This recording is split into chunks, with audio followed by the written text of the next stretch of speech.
malam ini kita bisa bergabung kembali, bertemu bersama-sama belajar. Yang ingin kami sampaikan malam ini adalah sesuatu yang sudah lama tidak kita hadirkan, padahal itu adalah hal yang sangat penting dan tidak ada kata terlambat untuk sesuatu yang penting, yaitu berkenaan tentang sesuatu yang paling mahal dalam diri kita. Kita membahas tentang bagaimana berbakti pada orang tua, bagaimana rumah tangga yang indah, bagaimana mendidik anak, bagaimana banyak amalan-amalan yang sudah kita bahas di majelis ini. Akan tapi ada yang tertinggal, yaitu untuk memantapkan keimanan. Kalaupun seorang itu amalnya banyak, akan tapi ternyata imannya yang salah, cara berimannya salah, maka seolah-olah ia mendapatkan kebaikan di balik ibadahnya, akan tapi pada sesungguhnya mereka tidak mendapatkan apa-apa. Maka ayo kita sekarang sedikit mengoreksi kembali, menengok kembali yang sesungguhnya sudah ada pada kita. Keimanan kita insya Allah aman, tidak perlu diragukan, akan tapi perlu dimantapkan agar kita tidak ragu-ragu lagi dan tidak mudah terganggu. Apalagi di zaman ini, zaman bebasnya kita mendengar informasi dari sana sini. Di era global, di era begitu mudahnya informasi, medsos dan lain sebagainya, sering masuk tanpa kita sadari ke pikiran kita, ke otak kita. Bisa jadi itu membuat keraguan-raguan tentang keimanan kita. Kesesatan banyak dihembuskan oleh musuh-musuh Islam atau orang yang tidak senang dengan kebaikan. Karena banyak, maka jangan bingung untuk mengetahui apa itu. Kalau jadi gambarannya begini, di saat banyak tersebar uang palsu, hati-hati. Kalau kita ngambil uang palsu tidak laku nanti. Ada uang palsu dari Indramayu, ada uang palsu dari Cirebon, ada uang palsu dari Majalengka. Wah, dia banyak uang palsu, banyak memalsukan uang. Di saat banyak tersebar uang palsu, agar kita selamat, jangan sibuk kita mengenali mana uang palsu itu. Terlalu lama, terlalu banyak uang palsu. Paling enak mantapkan pemahaman, kenali uang asli, nanti uang palsu tersingkirkan sendiri, kan gitu. Ini uang asli, sudahlah gitu. Pokoknya asli itu kayak apa. Dan sekarang kalau kita mencari kesesatan kayak apa, terlalu banyak, macam-macam model kesesatan. Tetapi kalau kita sudah benar akidah, nggak bisa diganggu. Yang sebetulnya akidah kita seperti kami sampaikan tadi, akidah sudah benar, perlu dimantapkan dan diyakini bahwa yang selama ini kita yakini adalah benar, biar kita berpegang kokoh, setelah itu tidak bisa diganggu. Tapi kalau yang kita pegangi ini sesuatu yang benar tapi kita kurang meyakini atau nggak faham, saya buat gambaran lagi, Bu, pentingnya faham. Misal ada satu orang diberi rumah, dibuatkan oleh anaknya rumah megah, mewah, serba otomatis, toilet otomatis, pintunya otomatis, kompor otomatis, semua serba, wah, pakai pencet gini-gini. Dikasihkan seorang ibu kampung, masya Allah senang. Akan tapi ibu ini tidak pernah mengerti cara menggunakannya, sehingga kalau mau ke toilet ke rumah tetangga, Bu, pinjam toiletnya. Mau masak nggak bisa, pinjam dapur tetangganya. Kenapa? Karena dia tidak bisa menggunakannya, hanya bisa berbangga rumahku megah, tapi tidak paham cara menggunakannya, maka seperti itu. Sehingga apa? Yang nggak ada gunanya, malah dia menggunakan sesuatu yang di luar itu. Sama kita sudah berada akidah yang benar. Kalau tidak kita mantapkan, jangan-jangan kita menjelaskan ilmu akidah kepada anak kita, pinjem akidahnya orang. Ustadz pun juga demikian, kalau tidak memantapkan bisa saja diajarkan bukunya orang lain, bukan buku kita. Kenapa? Karena dia tidak begitu, dia sudah berada akidah yang benar, cuman tidak difahami dengan benar, sehingga kayaknya aduh nggak nyaman ngambil akidahnya orang lain lalu diajarkan. Dan hari ini yang terjadi, pondok-pondok yang semula akidahnya benar mulai ada pergeseran nilai akidah, kesesatan mulai masuk halus. Jadi akidah kita ini, Ibu, akidah harus dipahami ahli sunnati wal jamaatil asy'ariyati, harus ada asy'ariyahnya, harus. Selama ini mungkin kalimat asy'ariyah jarang disebut, cukup Islam ahli sunnah wal jamaah. Memang begitu, nggak perlu lagi sebetulnya asy'ariyah. Kenapa? Memang sudah cukup dengan gelar ahli sunnati wal jamaati. Dan aslinya gelar ahli sunnah wal jamaah juga tidak ada pada zaman Nabi, sahabat Nabi, adanya hanya Islam. Adanya Islam saja sudah selesai. Tetapi bersama berjalannya waktu, di saat terjadi futuhat atau kemenangan Islam, negeri-negeri banyak masuk Islam, di sana banyak orang berakidah lain bercampur, sehingga ada resapan-resapan atau akidah yang tiba-tiba masuk di dalam Islam tanpa disadari, karena mungkin ada kesalahpahaman dan sebagainya, sehingga tanpa disadari muncul akidah sesat. Sehingga pada zaman sahabat setelah Nabi wafat, ada muncul Khariji, kaum Khawarij dan lain sebagainya ada. Nah, di saat munculnya kesesatan-kesesatan, perlu ulama memberikan ciri yang benar kayak apa. Maka yang benar adalah ahli sunnah wal jamaah, yaitu dengan ciri ahli sunnati wal jamaati, dengan ciri berpegang kepada baginda Nabi SAW melalui sahabat Nabi SAW dan ahli bait Rasulullah. Jadi nanti kalau kita rentet Islam, iya benar, tapi di saat banyak rancuhnya pemikiran-pemikiran, bercampur aduknya pemikiran, sehingga ada kesesatan. Sehingga kalau pengen tahu akidah Islam yang benar adalah akidah ahli sunnati wal jamaati dengan dua pondasi, yaitu mencintai sahabat Nabi, mencintai ahli bait Rasulullah. Ini sederhananya. Makanya kalau salah satunya ini runtuh, ini akidah sesat. Contoh, mencintai sahabat Nabi, benci ahli bait Nabi Muhammad, bukan akidah yang benar, namanya nasibi. Ada cintai ahli bait Nabi tapi benci sahabat Nabi, Rafidi, Syiah. Ada lebih sekelompok orang membenci sahabat Nabi.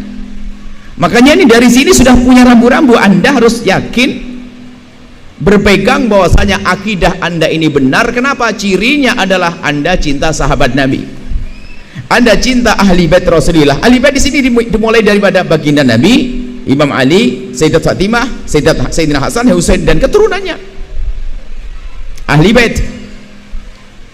Jadi kalau ada orang mengaku cinta ahli bait tapi gak cinta sahabat, runtuh, nggak ada imannya, susah, rusak iman. Contoh, Bu, sekarang mulai ada, makanya perlu kita sebutkan. Ada orang mencintai ahli bait Nabi Muhammad, tapi di saat disebut Sayyidina Abu Bakar bingung dia. Makanya ibu bisa saja untuk mengetes calon menantu bagaimana Abu Bakar. Kalau dia diam mikir langsung batal. Abu Bakar kok pakai mikir. Kalau kita ahli sunnah, Sayyidina Abu Bakar adalah sahabat terbaiknya Rasulullah, begitu. Tapi kalau dia masih diam, batal. Sahabat Abu Bakar kok diragukan, bagaimana ini? Ini sederhananya, Bu, untuk mengenali akidah. Karena hari ini sudah ada muncul meragukan Sayyidina Abu Bakar, meragukan Sayyidina Umar, bahkan meragukan, bukan sekedar meragukan, merendahkan Sayyidat Aisyah, Sayyidah Hafsah. Ini adalah dari kaum namanya Rafidi. Dari kaum Nasibi, Sayyidina Ali direndahkan, Sayyidina Husain dibilang orang gila kekuasaan sampai mati terbunuh, kurang ajar. Sayyidina Husain wafat di Karbala bukan mencari kekuasaan. Makanya manhaj kita ahli sunnah mencintai Imam Husain, mencintai Imam Ali, mencintai keturunan Imam Husain, Imam Ja'far Shadiq dan sampai keturunannya.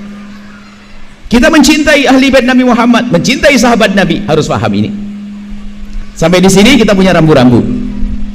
Nah, ahli bait Nabi Muhammad dan sahabat Nabi itu lihat, sudah biasa di masyarakat kita, sehingga ulama kita itu cerdas. Ulama dulu, wah cerdasnya sudah kelas tinggi, memasukkan pemahaman yang benar, biarpun nggak pakai label-label ini ahli sunnah, ini pokoknya Islam di kampung. Tiba-tiba diam-diam mereka sudah mencintai Abu Bakar Siddiq, mencintai Umar. Habis setiap sholat, sebelum sholat ada habis adzan ada puji-pujian yang disebut Abu Bakar sahabat Nabi, Umar Uthman Sayyidina Ali, sampai Siti Fatimah bintu Rasuli. Lah disebut-sebut Siti Fatimah. Macam-macam. Yang punya hafal nanti boleh nyanandungkan lagu-lagu Sunda itu.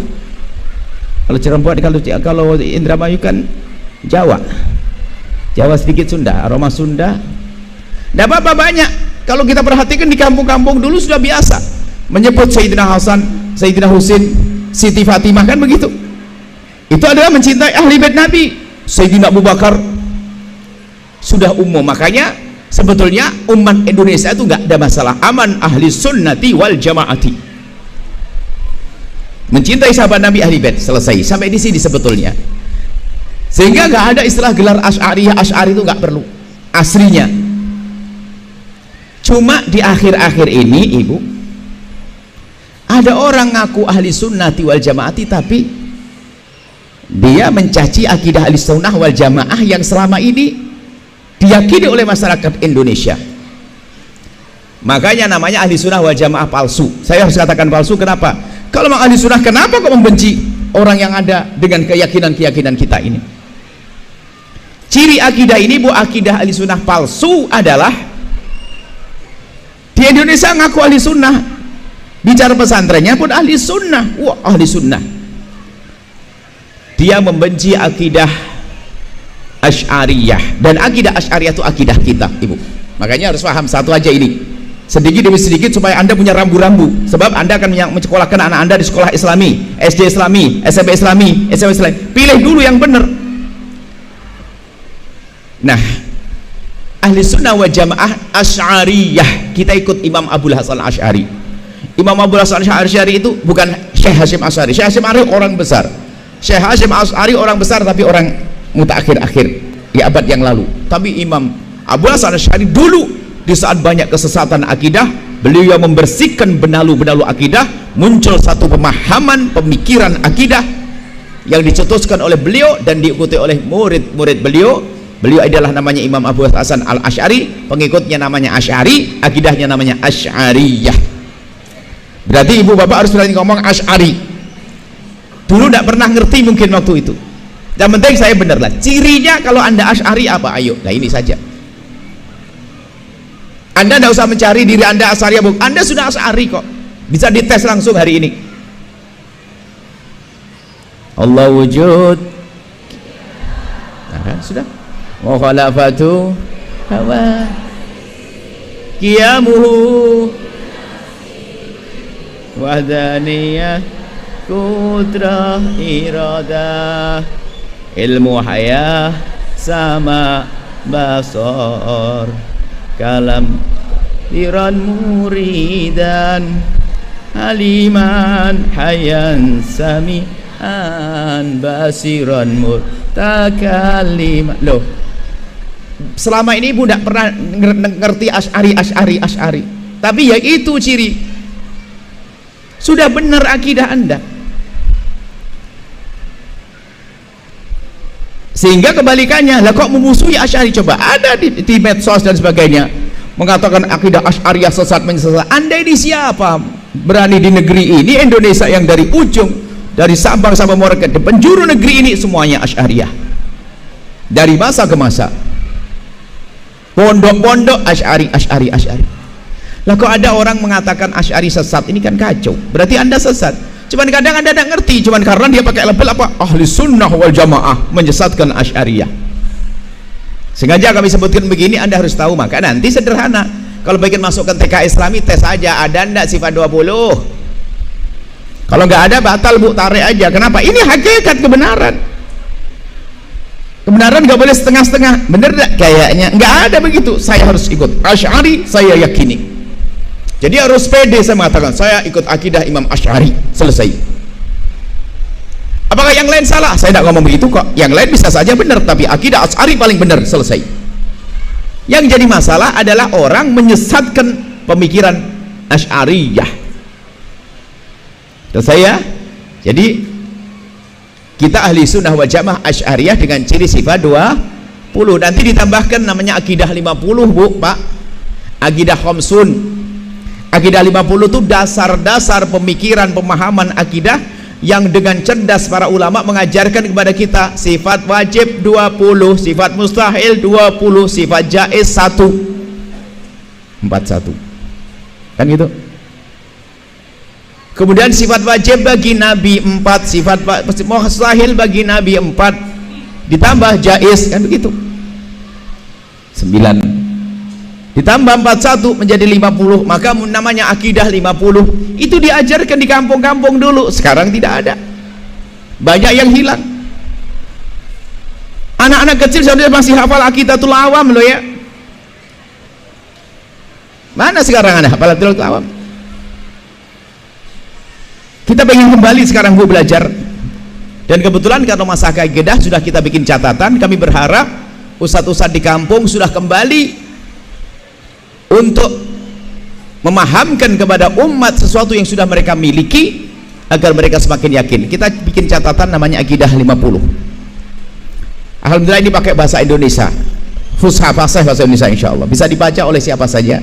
Kami berharap menjadi pegangan guru-guru ngaji, tapi ada silsilahnya nanti. Setelah selesai akidah 50 tuntas, ini sebenarnya dasar-dasar akidah, tinggal nanti masalah selanjutnya, masalah sam'iyat, ghaibiyat. Gimana rambu-rambu beriman kepada yang gaib, gaib yang dahulu, gaib sekarang, non gaib yang akan datang. Ada gaib itu yang bahas dahulu. Kita Nabi Adam diciptakan dari tanah itu gaib, Al-Quran memberitakan lalu kita percaya, wajib yakin biarpun kita tidak melihatnya. Ada namanya kitab sam'iyat, dan mungkin ini ada model begini baru sekarang kita hadirkan secara khusus sam'iyat. Anda baca dari awal ada rambu-rambu, mana yang harus saya yakini, mana yang tidak boleh saya yakini, lalu Anda terapkan dalam kehidupan kita. Gentayangan dan sebagainya, rok gentayangan balas dendam pakai baju merah, rok pendek misalnya, ini kan nonton sinetron kebanyakan. Bagaimana itu meyakini seperti itu? Ada enggak kan gitu? Ada keyakinan, namanya kitab ini sam'iyat. Adapun umumnya nanti ini untuk wawasan umum namanya hadis Jibril, penjabaran tentang hadis Jibril, kurang lebih seperti itu. Jadi kami berharap ini dihidupkan kembali di kampung-kampung, mengajarkan yang kami sebutkan tadi dengan rinci. Allah wujud, kidam bako, diterangkan wujud itu apa. Baik, jadi ibu sudah paham, para bapak paham bahwasanya Anda adalah seorang muslim ahli sunnati wal jamaati. Tapi model gimana ahli sunnah wal jamaah? Ahli sunnah wal jamaah yang benar adalah yang Asy'ariyah, ada Maturidiyah. Tidak kita sebutkan di sini karena Maturidiyah tidak banyak di Indonesia. Maturidiyah itu adanya banyak di Turki, di Pakistan. Di dalam akidah Abul Hasan Asy'ari dan Imam Maturidi. Jadi kita punya imam ibu bapak dalam berfikih. Di dalam berfikih, beribadah dan lain sebagainya, jual beli, imam fikih kita Imam Syafi'i. Imam fikih kita Imam Syafi'i. Di sana ada imam lain namanya Imam Hanafi, Imam Malik, Imam Hambali. Tapi imam kita Imam Syafi'i. Harus yakin. Kemudian di dalam berakidah imam kita Imam Abul Hasan Al-Asy'ari, Imam Asy'ari gitu saja. Harus mulai bisa sekarang ngomong. Jadi kalau sudah ada orang macam-macam mengkritik Asy'ariyah, wah hati-hati. Pemikiran Asy'ariyah itu menyebar ke penjuru dunia. Hanya kesombongan saya mengingkari ini semuanya. Nah, yang ada nanti pemalsuan data. Abul Hasan Asy'ari dipalsukan, difitnah. Katanya dia begini-begini. Nah, bohong itu. Abul Hasan Asy'ari pemikirannya ditulis oleh muridnya, ditulis oleh murid-muridnya, sampai jadi pemikiran yang luar biasa, akidah ahli sunnati wal jamaati Asy'ariyah. Selesai sampai di sini insyaallah Bu, pendalaman tentang akidah atau pengenalan kembali kepada akidah Islam ahli sunnah wal jamaah Asy'ariyah. Kemudian ditambah lagi, mungkin kalau bicara identitas orang muslim itu Bu, ada namanya identitas. Seorang muslim yang sejati itu kayak apa sih? Muslim sejati adalah yang pertama yaitu itu muslim. Yang kedua ahli sunnah wal jamaah. Yang ketiga dia harus berani mengatakan dirinya Asy'ari atau Maturidi. Ada identitas yang keempat adalah bermadhab. Tolong ditambah ini, identitas 5. Bermadhab. Hari ini ada orang nggak mau bermadhab, nggak tahu yang nggak bermadhab itu siapa. Kalau diajak ikut madhab Syafi'i, katanya Pak, saya ikut Rasulullah. Ini kurang ajarnya orang kepada Imam Syafi'i. Memang Imam Syafi'i tidak ikut Rasulullah? Memang Imam Syafi'i waktu mengatakan ini halal haram nggak pakai dalil? Dan ente lebih tahu dari Imam Syafi'i, kok sok banget ente langsung Al-Quran hadis, Quran hadis. Hari ini ada fitnah soal mengatakan kita kembali pada Al-Quran dan hadis Nabi, Al-Quran hadis Nabi. Semua dari kita harus begitu. Cuman apakah ente mampu? Keahlian dalam berbahasa Arab, ilmu-ilmu yang lainnya seperti apa? Kok sok kembali Al-Quran hadis Nabi? Kalau tidak mampu, saya kembali kepada Al-Quran dan hadis Nabi melalui ulama. Ulama yang terpercaya, yang diuji ilmunya, ya Imam Syafi'i yang diuji ilmunya. Sebab Imam Syafi'i itu ilmunya diuji oleh muridnya, didiskusikan terus panjang lebar sampai hari ini. Sehingga bertaklid Imam Syafi'i itu maknanya mengikuti Rasulullah dan mengikuti Allah. Cuman kita karena kita tidak mampu, kita melalui orang yang mampu. Selesai ya. Setelah itu ada yang kelima. Selesai ini kita langsung masuk sifat-sifat Allah. Yang kelima, identitas yang kelima, ibu, tasawuf, sufi. Kita harus mengikuti cara ahli tasawuf di dalam membersihkan hati. Sufi, ilmu tasawuf, ilmu akhlak. Termasuk di dalamnya nanti ada bertorekoh. Yang sudah bertorekoh berarti dia telah masuk dunia tasawuf. Yang tidak bertorekoh sah, nggak ada masalah. Yang penting benar saja membersihkan hatinya melalui cara ahli tasawuf. Jadi identitas 5 dihafal. Ada Pancasila, ada balonku, ada biar tahu 5 itu. Ada identitas 5. Islam hafal, ahli sunnah wal jamaah, Asy'ariyah atau Maturidiyah, bermadhab Syafi'i atau Maliki. Terakhir adalah tasawuf, bertasawuf. Jadi kalau calon mantu ibu ditanya, adik muslim ya? Muslim bu. Islam apa? Yang penting Islam bu. Batal bu, kacau nih, bahaya. Yang penting Islam. Harus berani ngomong Islam ahli sun. Ahli sunnah yang mana ini? Ya ahli sunnah bu pokoknya. Enggak bisa, batal deh. Harus berani ngomong Asy'ari dengan penuh kebanggaan. Asy'ari bu. Wah, gimana tentang bermadhab? Harus bu bermadhab. Kita orang bodoh kok tidak bermadhab. Wah, ini calon mantu beneran nih. Tasawuf, pembersih hati itu. Kalau tidak batal deh. Ini gambaran sederhana tentang akidah. Baru sekarang kita masuk sifat Allah. Ada 20 wujud, kita bakal mulai itu. Cuman kita acak dulu. Kita tidak pakai pembahasan secara pemikiran, akan tapi kita pakai rasa sekarang. Kita ambil 2 sifat, sama basor, sami'an basiron, bahwa Allah maha melihat, Allah maha mendengar.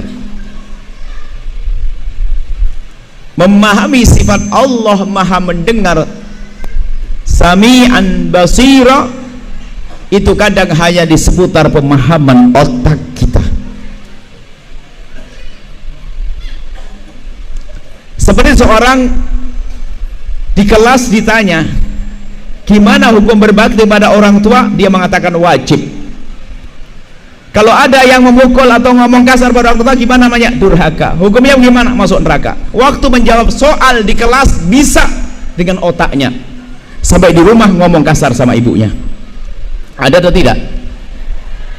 Kenapa? Ilmunya hanya di otak. Gak cukup. Ilmunya di otak. Allah maha mendengar, Allah maha melihat. Sekarang pakai rasa. Kita rasakan bahasanya, menyadari Allah maha melihat dan Allah maha mendengar apa yang aku ucapkan. Bahkan suara hatiku pun Allah maha mendengar dan Allah maha melihat. Adapun berhujah dalil akidiyah nakliyah sederhana itu. Tapi sekarang kita, kata Imam Ghazali dalam Syarah Asmaul Husna, yang penting adalah kita mengambil, menyadarkan diri kita bahwasanya Allah maha melihat. Oh, ini tingkat tinggi bu, makom agung.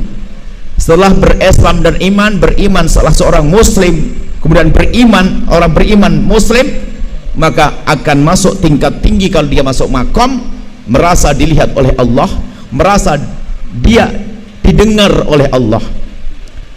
Kalau orang merasa dilihat oleh Allah terus, susah bermaksiat. Sehingga makom ini disebut makom muraqabah, makom merasa terus dilihat oleh Allah. Makom ihsan, ada kala iman, Islam, ihsan. Inilah kerjaan ahli tasawuf, membersihkan hati agar seorang hamba itu merasa dirinya terus dilihat oleh Allah. Kalau orang merasa dilihat oleh Allah, kita menyadari, bukan sekedar meyakini. Kalau meyakini kan tadi kamu berbakti orang tua hukumnya wajib, dia ngerti, melanggar dosa ini. Tapi di rumah ngomongnya celak-celekit sama orang tua. Sama, meyakini Allah maha melihat, tapi pekerjaannya nggak pantas dilihat oleh Allah. Dan dia yakin Allah maha menyiksa, maha kuasa untuk menyiksa hambanya, maha pedih siksanya, ngerti, tapi kenapa masih bermaksiat? Belum diasah hatinya.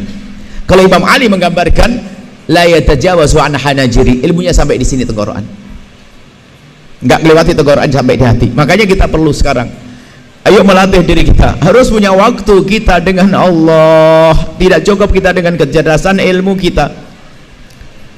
Ayo kita punya waktu dengan Allah. Tidak cukup sholat 5 waktu. Sholat 5 waktu pun sekarang perlu kita perbaiki sedikit. Kita jadikan itu saat-saat kita menyadari kalau kita tidak dilihat oleh Allah. Kalau kita bertakbir Allahu Akbar, yang serius, yang khusyuk, Allahu Akbar, sampai selesai sholat. Kemudian ada lagi apa? Zikir-zikir yang khusyuk. La ilaha illallah, ala bidzikrillah tatma'innul qulub. Dengan berzikir akan tenang hati. Anda harus punya zikir khusus, zikir yang Anda rasakan di waktu yang sunyi, di waktu yang Anda pilih, menyebut nama Allah, subhanallah, alhamdulillah, wa la ilaha illallah, wallahu akbar. Anda harus punya waktu dengan Allah, harus Anda paksakan. Berlatih mendekat kepada Allah dengan hati kita, bukan sekedar dengan otak dan pemikiran kita. Otak pemikiran sudah oke lah, Allah maha tunggal, Allah maha tahu, sudah paham kita sudah menghafal. Akan tapi merasa dilihat oleh Allah, ini yang belum. Sehingga kalau orang sudah melakukan muraqabah, langkahnya bagus. Boleh pada istri gak mungkin, susah. Kalaupun dia kepleset, mudah menyesal. Jadi kita yang perlu ini saat ini, kita ingin belajar akidah dari sisi rasa deh. Kalau masalah keyakinan akidah sudah yakin ada Allah maha ada, Allah ini udah beres. Tapi sudahkah kita selama ini merenung bahwasanya Allah melihatku? Tidak ada semenit pun yang tidak diketahui oleh Allah. Nggak ada, Allah maha tahu. Di saat saya di kamar, di saat di luar kamar, ada orang loh ya, kalau sudah di depan manusia kayak malaikat Allah, kayak ahli surga berjalan di atas bumi. Tapi kalau sudah masuk kamar dikunci kayak iblis. Action beragamanya di depan orang, masya Allah, dia berperan masya Allah, seolah-olah lisannya berzikir Allah, Allah, Allah, kayak kidis. Kidis itu adalah orang yang disucikan. Tapi kalau sudah masuk kamar kayak iblis. Kenapa? Dia hanya merasa dilihat manusia, bukan dilihat oleh Allah. Ini kekurangan kita, menyadari sisi ini. Makanya kami katakan ini yang terlupakan, terlenakan. Ayo kita belajar, kita melihat, dilihat oleh Allah. Allah. Sampai kadang guyonan bu, tapi guyonan kadang kayak serius bener. Ada ibu-ibu itu lebih takut kepada saya daripada kepada Allah. Saya lewat bilang, ada buaya, tutup kerudungnya. Lalu saya pergi dibuka lagi. Ini gimana ini? Ada loh. Jadi rumahnya pakai kerudung hanya karena ada saya. Ini bagaimana? Ini guyonan, tapi benar kejadian. Anda dilihat oleh Allah ibu, jadi pakai kerudung bukan waktu pengajian saja. Asalkan ada laki-laki pakai, karena yang melihat adalah Allah. Kok ada buaya kayaknya? Ada. Setelah buaya pergi, loh ini berarti gimana? Ilmu rasa saat ini, merasakan Anda dilihat oleh Allah. Anda di saat sedih melihat, Allah melihat kita. Tidak ada yang tersembunyi. Setelah itu susah bermaksiat karena dia ingat Allah. Makanya mengingat Allah itu bukan di saat berzikir, itu melatih kita ingat Allah dengan lisan. Kita menyebut nama Allah lalu dengan hati dan dengan pikiran. Sampai nanti kesadaran kita selalu dengan Allah. Allah.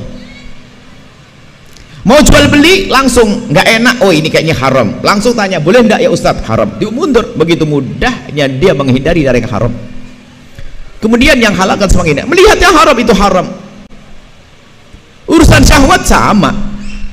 Tapi kalau sudah merasa tidak dilihat oleh Allah, baiknya hanya di depan manusia, di saat jauh dari manusia sudah tidak karu-karuan. Kadang baiknya hanya di kampungnya saja.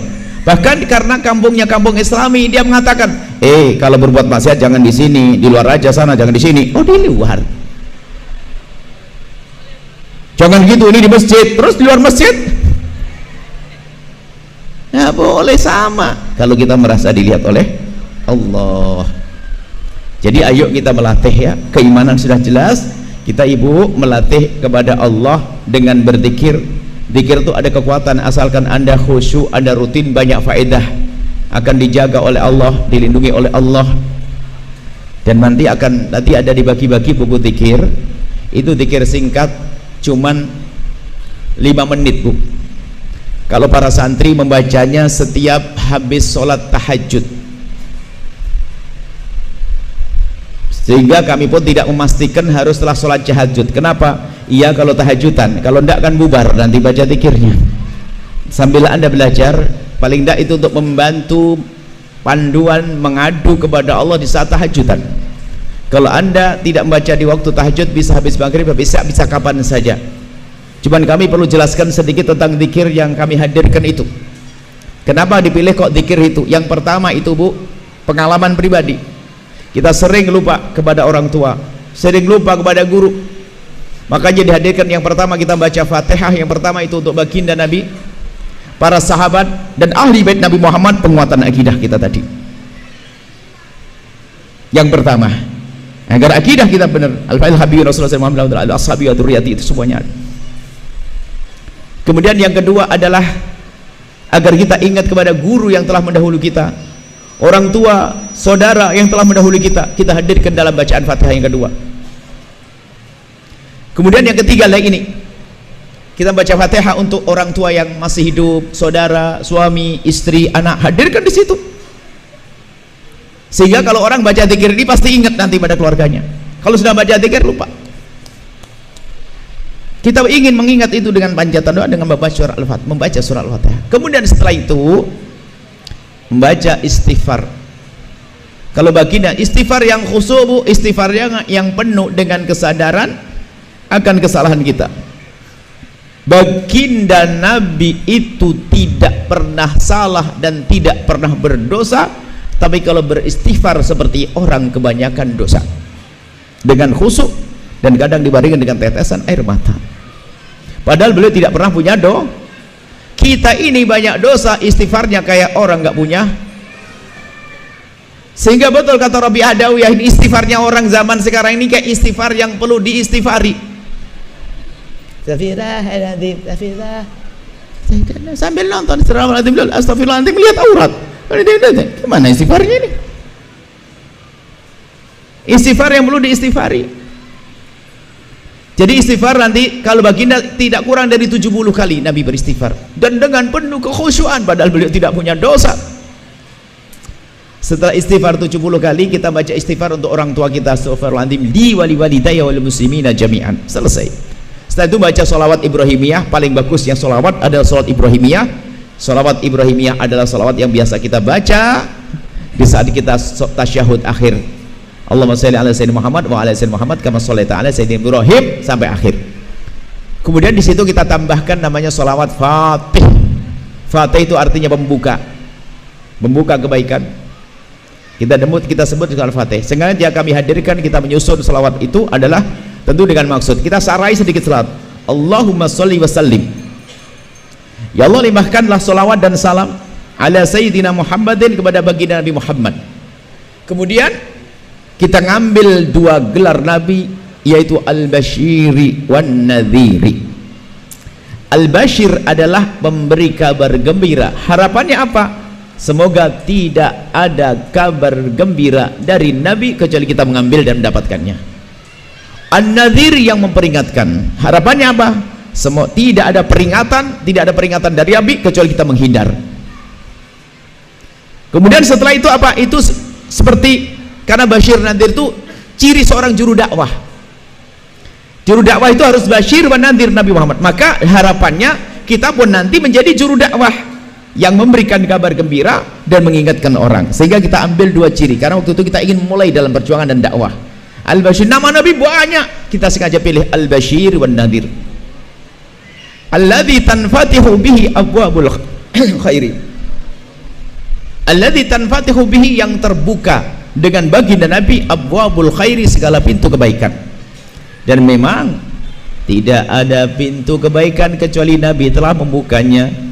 Kebaikan dalam diri, dalam keluarga, rumah tangga, dalam bermasyarakat telah dibuka oleh Nabi. Sehingga ada cara bertetangga baik diajarkan Nabi, rumah tangga yang baik diajarkan Nabi. Semua pintu kebaikan diajarkan oleh Nabi. Wa tanqaliqu bihi abwabu syarri, dan akan tertutup dengan baginda Nabi segala pintu kejahatan. Segala pintu kejahatan ditutup oleh Nabi. Wa ala alihi, dan semoga salawat terlimpah kepada keluarga Nabi al-adhar yang disucikan, wa ashabihil akhyari, dan sahabat-sahabat pilihan Allah yang baik-baik. Itu setelah kita baca salawat Fatih itu lalu baca la ilaha illa anta subhanaka inni kuntu minadh dhalimin. Itu namanya istighfar Nabi Yunus. Ada sedikit cerita tentang Nabi Yunus agar anda resapi. Sepertinya kita itu hampir semuanya kayak Nabi Yunus dalam hal begini. Nabi Yunus ceritanya dakwah di kampung, Bu, Pak. Dakwah di kampung, rupanya di kampung tidak segera disambut oleh umatnya. Umatnya tidak menyambut. Akhirnya Nabi Yunus, ini orang nggak mau dengar, pergi Nabi Yunus. Persis kayak kita ya, nasihati orang nggak mau, jalan nggak mau, anak pergi. Nggak tabah kita. Nabi Yunus pergi. Di saat pergi naik kapal, kapalnya terganggu. Rupanya tradisi masyarakat saat itu kalau punya masalah begini, ada yang diundi, yang kena undian diceburkan di laut. Kena Nabi Yunus, kena undian. Nabi Yunus dilempar ke laut, ditelan oleh ikan, dijaga oleh Allah, dimasukkan dalam perut ikan. Di dalam perut ikan, lihat, mendapatkan wahyu dari Allah untuk memanjatkan doa yang bunyinya la ilaha illa anta subhanaka inni kuntu minadh dhalimin. La ilaha illa anta, tidak ada Tuhan kecuali Engkau ya Allah. Subhanaka, maha suci Engkau ya Allah. Inni kuntu minadh dhalimin, saya zalim, saya meninggalkan kaum saya meninggalkan anak saya Badung, saya meninggalkan saudara saya, kurang begitu. Inni kuntu minadh dhalimin. Membaca sebanyak-banyak tempat itu, akhirnya Allah pinggirkan itu ikan lalu keluar. Sehingga para ulama menjelaskan bahwasanya siapapun yang dalam kesusahan, kegelapan seperti apapun, baca la ilaha illa anta subhanaka inni kuntu minadh dhalimin. Karena apa?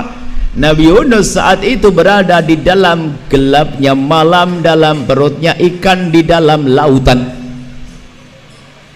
Gelap di dalam gelap dan di dalam gelap, membaca la ilaha illa anta subhanaka inni kuntu minadh dhalimin, dikeluarkan dari perut ikan. Lalu Nabi Yunus keluar kembali ke kampungnya. Dan inilah kenapa kita pilih ini, sebab kaum yang tidak dihancurkan kaum Nabi Yunus. Jadi Nabi Yunus setelah kembali ternyata umat sudah disiapkan oleh Allah menjadi umat yang menyambut. Nah kita pengennya gitu. Tadi nasihatnya anak Bandung bandel, ya sudahlah, akhirnya kita baca ini balik, insya Allah anaknya besok sadar gitu. Jadi punya harapan waktu kita milih zikir la ilaha anta subhanaka inni kuntu minadh dhalimin. Nabi Yunus kembali sudah disambut oleh umatnya. Tapi bayarnya gimana? Dibayar dimakan ikan dulu, dicemburin. Kita udah asal pakai dicemburin deh, makanya baca doa ini aja deh. Ini termasuk semoga anak kita yang katanya Badung bandel saudara susah diingatkan, semoga dengan doa-doa ini akan mudah diingatkan. Setelah itu baca a'udzu kalimatillahi tammati min syarri ma khalaq, sama bismillahirrahmanirrahim la yadurru ma ismihi syai'un fil ardi wala fis sama' wa sami'il alim. Itu untuk menghindarkan diri dari hal yang tidak kita sukai, dari racun, kalajengking, buisa, ular, segala macam hal yang tidak baik, semoga dihindarkan. Tidak kita syarah panjang lebar, kita pengen langsung segera praktek setelah ini. Setelah itu apa? Baca subhanallah walhamdulillah wa la ilaha illallah wallahu akbar. Itu disebut sebagai rasul jannati, tanaman surga. Yang banyak membaca itu berarti seolah-olah telah bercocok tanam di surga. Yang bercocok tanam berhak untuk memetiknya. Jadi kalau pengen dijaga oleh Allah agar menjadi ahli surga, banyak baca itu. Subhanallah, alhamdulillah, wa la ilaha illallah akbar. Belum lagi faedahnya banyak tentang subhanallah. Kemudian setelah itu baca qul huwallah 3 kali seperti baca Al-Quran utuh. Tapi jangan sampai tidak membaca Al-Quran setelah itu gara-gara membaca qul huwallah 3 kali. Tidak. Ini keutamaannya, belum lagi keutamaan yang lain tentang qul huwallah. Setelah itu qul a'udzu birabbil falaq, qul a'udzu birabbin nas. Itu juga banyak faedahnya, diantaranya untuk menjauhkan agar kita dijauhkan daripada bahaya-bahaya sihir dan lain sebagainya, setan, gangguan setan, jin dan sebagainya. Sehingga baginda Nabi kalau hendak tidur, dan tolong amalkan ini, jika hendak tidur membaca qul a'udzu birabbil falaq dengan qul a'udzu birabbin nas, kemudian ditiupkan di tangannya dengan meludah tanpa keluar ludah, nafas namanya, kemudian diusapkan di wajah dan badannya. Setelah itu tidur, jangan khawatir akan ada yang mengganggu anda. Kalau sudah yakin dengan itu, nggak takut dengan namanya teluh, santet dan lain sebagainya, nggak ada. Umat Islam nggak takut disantet, baca itu selesai. Dan baginda Nabi juga membacakan untuk cucu beliau Sayyidina Hasan, dibacakan Sayyidina Hasan atau Sayyidina Husain, dibacakan Nabi, dibacakan anak, kita baca qul a'udzu birabbin nas, diusapkan. Setelah itu kita baca surat Al-Fatihah, kemudian baca amanah Rasul, itu adalah hadis Nabi. Suatu ketika Nabi duduk, ada malaikat, terbuka pintu langit, malaikat datang, ya Muhammad absyir binuraini, wahai Muhammad bergembiralah dengan 2 hal. Mahuma, apa itu wahai malaikat? Malaikat menjawab, Fatihatul Kitabi wa Khatimul Baqarati, surat Fatihah dan pungkasan surat Al-Baqarah. Ma qara'ta harfan minha illa wa utita, kamu tidak membaca satu huruf kecuali menjadi sebab engkau diberi, dikabul doamu oleh Allah. Nah, itu kita jadikan di pungkasan zikir. Kenapa? Ada riwayat bahasanya kalau doa pengen dikabul, baca ini Fatihah atau Khawatim Baqarah. Inilah yang selama ini dilakukan para ulama, cuman mungkin kita tidak ngerti. Ulama kita habis doa langsung Al-Fatihah. Ada suatu ketika di Cirebon, ada orang sudah meninggal, tahu orangnya, semoga Allah mengampuni. Tidak tahu dari akidah apa, nggak jelas, bersuara, apa sih dikirim Fatihah, coba Al-Baqarah, ngecek. Dan beberapa waktu yang lalu ada penceramah dari luar negeri dipakai bahasa Inggris, apa mengatakan baca Fatihah nggak benar atau gimana, kurang lebihnya saya tidak paham itu. Katanya Fatihah itu ada Nabi yang ngajarkan, malaikat memberitahu kepada Nabi, dapat wahyu bahasanya membaca Fatihah sebab dikabul doa. Makanya kalau ada doa panjang lebar langsung Al-Fatihah. Itu ada anunya. Baik, sampai di sini kita langsung praktek zikir 5 menit. Biar ngerti cara berzikirnya pelan-pelan, dan setelah itu ada doa nanti. Setelah baca itu aman Rasul, doa sendiri-sendiri sesuka hati dengan bahasa apa saja boleh, atau kita tanya jawab dulu baru nanti zikir sekaligus doa ditutup. Sebab biasanya doa, setelah doa Anda doa sendiri lalu ya Arhamar Rahimin, Arhamin, langsung bubar. Kita zikirnya di akhir saja, cuma 5 menit. Silakan yang mau ditanyakan.